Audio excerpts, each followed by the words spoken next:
while you're going through this downtime and this process of trying to find a job, you still have to do something. You got to find something that you can do to help you stay functional or to help your mind stay stable so you don't get into a rut. So whatever that is, it may be a hobby that you can build out on, but something. You have to do something to keep you going. Hey, everybody, Milton, the man on a mission. Hope you guys have a great day. I wanted to come by again and share some nuggets that I have. I wanted to do a follow-up on the video I did the other day about it's not your fault, you're not the problem. Maybe you just need to change the path that you're going down. I really thought about that video after I did it and realized that maybe sometimes you need to give a little bit more information to help people to kind of see where they are and to help them to make a change. So I wanted to come back today to give you guys some ideas, some things that you could do that I suggest you could do, but you'll have plenty more, or we can share in the comments of those things that we feel that may be helpful during this time. So let me just start by saying thank you guys again for watching the channel, liking, sharing, and commenting. Continue to do that.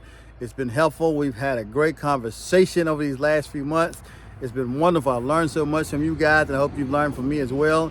And I want to continue that as we go on throughout this year, because we're here to help each other and to build each other up. So I put a new link in the description today about my newsletter. So I'm going to start a newsletter, and please click on the newsletter, drop your email in there so we can stay connected through this newsletter. So today I said I want to follow up with a response video about changing your path.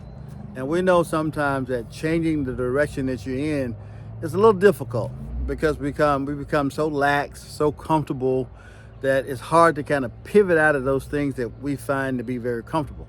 So I want to share with you some of the things. I'll start off like this. Let me start off and tell you what I did to help me to get started until I can get on the path that I want to go down. So once I got fired in November, what I did, I started YouTube. Because one of the things that I like to do, and you all probably have noticed in these videos, is to talk. I like to talk, I like to share, and I like to provide information. So YouTube was a perfect place to do that. It was somewhere where I could talk openly, share my thoughts, my ideas, and to get feedback so that I could grow as well as helping others to grow. So that was a way for me to start working on things while I'm trying to change my path to go in a new direction. And it was starting YouTube. Now, since I've started, it's been profitable, I've been monetized, and my channel's doing really well. So don't neglect the small things that are right there in front of you that you could do while you're trying to decide what direction you want to go in next, what thing you want to do next, what's the new path, the new journey that you feel you need to go on. So don't neglect those things. First, you need to look at what are you passionate about? What is something that you would just love to do? Something that just brings you joy and excitement. Something that you're passionate about. Like, man, I would get up, I could do this every single day. And then ask yourself, number two, what can you get out of using this to help somebody else? The gift that you have that's very good, how can you use it to help somebody else? And number three, why not give what you're good at? Why not share what you're good at?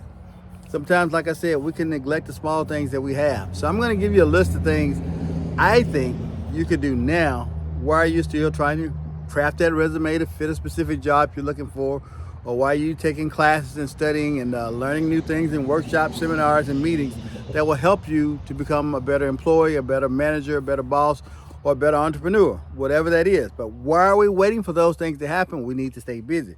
So first thing I would say is look at remote work. Look at remote work. Sometimes we've been in the workforce for so long, we really don't want to go back in the workforce. So look at remote work. Maybe you can get a job that's remote 3 days out of 5 of the week. That way you can work from home half the time and then half the time you're in the office. You're not there all day, so you don't get tied into the relationship with the employee staff. So that's something to consider, remote work. Teaching online. That's something that people are always looking for, a teacher online, someone who can teach, someone who can facilitate, and someone who can lead things online. Those are one of the easiest jobs I think that you can do right now that'll help you to get focused, to help you start developing the skills that you need to do to get on the path that you want to go down. And the second thing, proofreading. So if you have an English degree or a degree in communications, marketing, anything like that, you have to read a lot. So you may be good at proofreading jobs. And with most proofreading jobs, you never have to go into the office. They'll mail you what they want you to read. You read it, you edit it, you do whatever change you need to do, and you'll send it back to them. Can't beat that. That's a great thing to do. And that way, like I said, if you're not ready to go back into the office full time, proofreading would be something that's really good for you. All right, so let's get down to the nitty gritty thing. The hard jobs. I would call them hard. They're not hard. It's a little more physical. So 3, I would say salvage. They used to call it dumpster diving. And what that is, you take your vehicle, you go around the sites, work sites, yards or whatever, and anything that people are throwing away, you just recycle it. You bring it home and you sell it. They're just gonna throw it away. That's easy money. My wife used to do that. It's easy money. Why not take that opportunity and just use it? Salvage. Salvage is something that's really good. Dumpster diving or whatever the word is now. I don't know what the new term is today, but that's a way to keep you busy. And you never know. You may develop an entrepreneurship job right there. You may be a salvage collector where you find stuff, refurbish it, and sell it and make a profit off of it. That's huge for you and your business. So think about that. And the next thing I would say is site removal, site cleanup. So we noticed that there are a lot of construction going on, houses, buildings, and things like that. A lot of that is going on right now this time of year because this is the time people build, right after January. So by the summer, things are up. Look at construction cleanup. Maybe you, a couple of friends, or somebody could go in together and say, hey, look, we're going to go and see if we can do construction cleanup. Now, that doesn't involve you working with people you don't know. You just go to the site. After they're done, you clean up. You do that for how many days a week or how many sites you choose. Construction cleanup. That's a lucrative business if you can get into that. Construction cleanup is very good. You could do that for offices. You could do that for homes or whatever. Find some way to get into that type of field, construction cleanup. And the next thing I will say is painting. How many guys are good at painting? You'll be surprised at how many people need their homes painted, need their businesses painted, and just need things painted inside and out. If you're good at painting, find some way to get the word out that you're good at painting.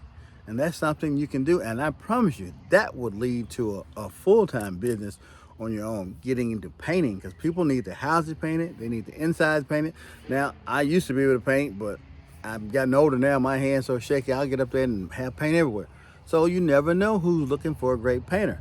And as far as painting is concerned, maybe you do artwork. I don't know, you may do artwork, and then you could go and paint portraits. You could be commissioned to do something for a city, for a church, for an organization where you're commissioned to paint a painting, a mural or something. That's money that you can make while you're sitting here trying to figure out what path you want to go down. All right, another thing is pressure washing. I had a cousin who used to do pressure washing, and you can do pressure washing on concrete, on walls, on fences. That's money to be made while you're waiting on getting your career going. Pressure washing. Find a church who needs their parking lot pressure washed.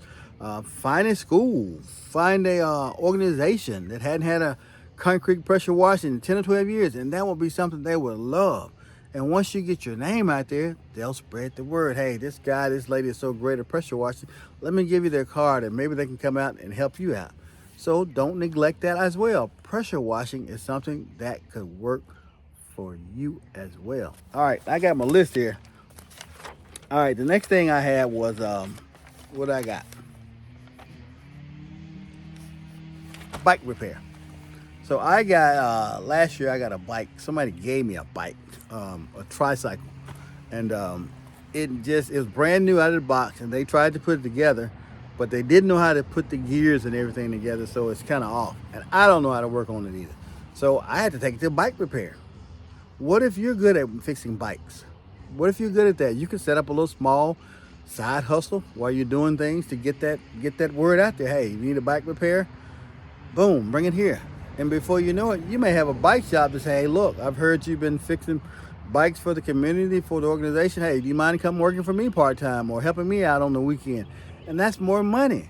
So there's the little things that we do that we forget that we're doing that could really help us out. And the last thing I had was food truck. I love food trucks. I can't cook very well, but I love food trucks because that's something people are always looking for. If you're good at cooking, providing meals, or packaging meals, look at opening a food truck or finding a business somewhere. You guys hear that popping in the back. I live in the country. So we're in the country. I don't know what they're doing, but they're doing it and it's not bothering anybody. We get this every day, so don't be alarmed by the popping that you hear. So food trucks, like I said, food trucks are something that are very lucrative. A lot of people are doing them these days because people are looking for quick and easy, healthy stuff, even unhealthy stuff. So a food truck is something you can also look at as well. So those were some things that came off the top of my head today while I was sitting outside thinking that I wanted to share with you guys, that you can do those simple things right there. Why are you waiting to get on that new path? So that's something you can be doing to help you mentally so that you don't lose hope and you don't lose faith in yourself. It's just a way to stay active and to stay willing to do whatever's needed to get you to the next step. And like I said, this was just a response, follow-up to the video I did the other day about changing your path. And remember that you're not the problem. You're just on the wrong path. And before you can get there, sometimes you have to do other things to get you there. And some of those things I listed may be a means of helping you to see what it is that you're really good at, passionate about, and what you really want to do going forward. But if you never do anything, then you never know how good you are at doing things outside of the norm that you've been doing. So I suggest, look at remote work, look at pressure washing, look at salvaging, look at proofreading, something that you can do without having to overthink or to overwork yourself, something that you're good at. And that may help you to understand what direction you want to go in. So, hey, I wanted to come share that with you. Again, thank you guys so much for all of the support you've been providing these last few months with this channel. I think we've connected with so many great people. We shared so many great things. I'm looking forward to continuing this channel and doing so many wonderful things to help spread the word that you're not in this alone. Some of us have been fired, some of us have been laid off, but it's not the end of our journey. It's just the beginning. So, hey, thanks again for watching. Be sure to look in the description so you can get signed up for the newsletter so we can stay connected. All right, MiltonCraft, man on a mission. Talk to you soon.